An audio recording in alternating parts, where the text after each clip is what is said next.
दोस्तों, जब भी आयुर्वेद में दिमाग को तेज़ करने और याददाश्त बढ़ाने की बात आती है, तो दो सबसे बड़ी औषधियों का नाम सबसे पहले आता है। एक है ब्रह्मी और दूसरी है शंखपुष्पी। लेकिन क्या आप जानते हैं कि असली शंखपुष्पी दिखती कैसी है? बाज़ार में मिलने वाले महंगे सिरप और चूर्ण की शुद्धता की कोई गारंटी नहीं होती। इसलिए आज हम आपको बताएंगे कि कैसे आप अपने घर के पास ही एक जादुई पौधे को पहचान सकते हैं और उसके क्या-क्या ज़बरदस्त फ़ायदे हैं, वो उठा सकते हैं। शंखपुष्पी अक्सर सड़कों के किनारे, पथरीली ज़मीनों या फिर सूखे स्थानों पर ज़मीन से बिल्कुल चिपकी हुई मिल जाएगी।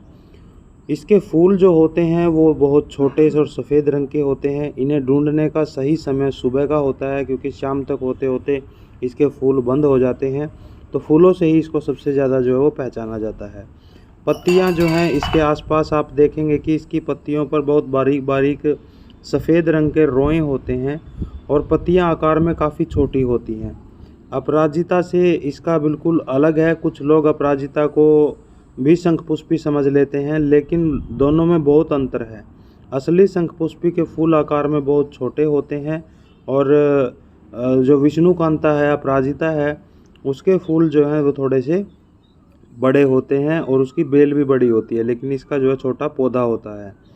आयुर्वेद में शंखपुष्पी के पूरे पौधे यानी इसके पत्ते, तने, फूल और जड़, जिनको पंचांग कहा जाता है, का औषधीय रूप में इस्तेमाल किया जाता है।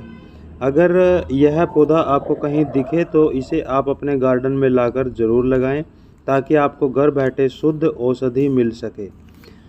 शंखपुष्पी के बेमिसाल फ़ायदे क्या-क्या हैं, आइए वो जान लेते हैं। बच्चों का दिमाग और याददाश्त तेज़ करने के लिए, जो बच्चे बहुत पढ़ते हैं, उन्हें जल्दी याद नहीं रहता, उनके लिए शंखपुष्पी अमृत समान है। सुबह के समय शंखपुष्पी के चूर्ण में शहद और शक्कर मिलाकर बच्चों को देने से उनकी स्मरण शक्ति यानी कि मेमोरी पावर बहुत तेज़ी से बढ़ती है। इसे गाय के दूध के साथ भी जो है देना बहुत फ़ायदेमंद रहता है। मिर्गी और अगर पागलपन के दौरे जो पड़ रहे हैं, तो मिर्गी की समस्या में इसे चूर्ण को शहद के साथ देने से लाभ मिलता है। पागलपन, जैसे किसी को पागलपन के दौरे पड़ते हैं, तो शंखपुष्पी का पंचांग, जड़, फूल, पत्ती सब मिलाकर उसका ताज़ा रस निकालकर पिलाने से दिमाग शांत होता है। बच्चों का बिस्तर पर पेशाब करना, कई बच्चे 7-8 साल के होने के बाद भी बिस्तर पर पेशाब कर देते हैं। ऐसे बच्चों को रात में सोने से पहले शंखपुष्पी को दूध के साथ मिलाकर देने से यह समस्या पूरी तरह दूर हो जाती है। उल्टी, सर्दी, खांसी और बुखार में उल्टी, अगर बार-बार उल्टी होती है, तो शंखपुष्पी के पंचांग का 1 चम्मच में रस निकालें, उसमें थोड़ी सी काली मिर्च और शहद मिलाकर दें, उल्टी तुरंत रुक जाएगी। थायराइड या बुखार है, हालिया रिसर्च में यह थायराइड में भी लाभ पहुंचाती है। आप सर्दी, खांसी, बुखार में भी इसका रस या चूर्ण बहुत कारगर होता है। आजकल की वर्कलोड वाली लाइफ में तनाव और टेंशन बहुत आम बात है। इससे आपके ब्लड प्रेशर जैसी बीमारियां जो है वो हो जाती हैं। अगर आपको रात में नींद नहीं आती या आप डिप्रेशन महसूस करते हैं, तो रात को सोने से पहले शंखपुष्पी के चूर्ण या रस को दूध के साथ लें। इससे दिमाग को सुकून मिलेगा और एक गहरी नींद आएगी। यह बच्चों के लिए ही नहीं, बल्कि बड़ों के भी तनाव कम करने के लिए एक बेहतर टॉनिक है।